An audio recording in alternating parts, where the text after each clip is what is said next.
These latest numbers, they are not good. They show that 1 in 3 tests in your county are coming back positive. That is huge. Hospital ICUs are now at 90%. What's the feeling in your community today? Well, the headlines in our local newspaper, the Miami Herald, talk about our healthcare system really being strained to its maximums. We have 1,800 COVID patients in the hospital, which is an all-time high by a lot. 400 in intensive care. We're about to hit an all-time high with folks on ventilators. And of course, the concern is that the current spikes from the last week have not even been felt in the system yet in all these terrible data points. So we're very concerned, and we realize that things are not looking great right now, and dramatic action has to happen if we're going to stop this.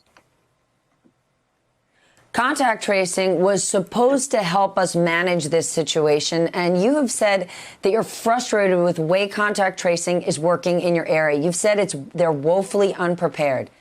Can you explain?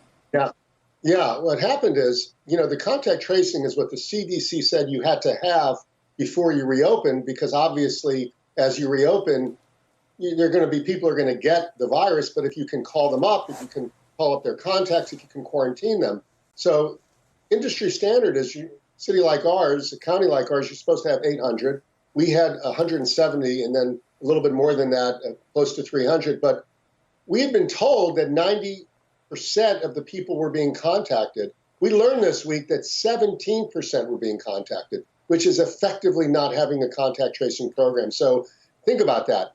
That means that all of these spikes are literally unconstrained. There's no one calling up people. There's no one saying you need to be quarantined. In New York, they call you up and get groceries for you to keep you at home. Here, we didn't call over 80% of the people in our own county to let them know. And that responsibility, by the way, because this falls on the governor, because the county health department doesn't work for the county. It works for the governor.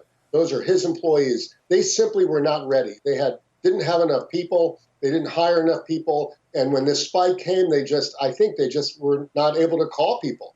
And that's really amazing because, I thought it was simply people not wearing masks, which I think obviously is contributing to it. But if you can't reach out to the people that are positive and guide them and the people they had contact with and do that investigation at all, you're basically just letting the virus run wild. I mean, this really, a bunch of mayors met yesterday and said to the public, this is just outrageous. And I don't understand why the governor is sleeping at night, not worrying about all these people that aren't being contacted to control the spread of the virus. That's what's going on down here, and it has to change. We need at least 500 more, and probably multiples of that, because we are in the midst of a spike.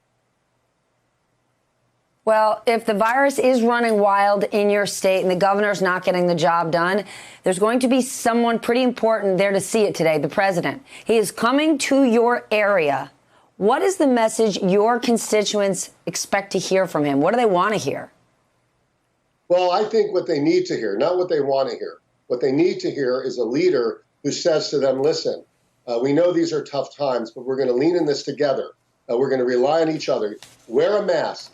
We're going to get you the resources for contact tracing. The state will do what its job is and what the CDC says it must do. That has to happen. The president has to stop telling people that wearing masks are a political statement. They're not. They're how you help your loved ones and your neighbors and your strangers. And he has not been doing that. And I see in my own community where we get visitors, hundreds of thousands of them, people are not wearing masks out of principle, which is, frankly, the dumbest thing anybody could do in the middle of a pandemic. Hey there, I'm Chris Hayes from MSNBC. Thanks for watching MSNBC on YouTube. If you want to keep up to date with the videos we're putting out, you can click subscribe just below me or click over on this list to see lots of other great videos.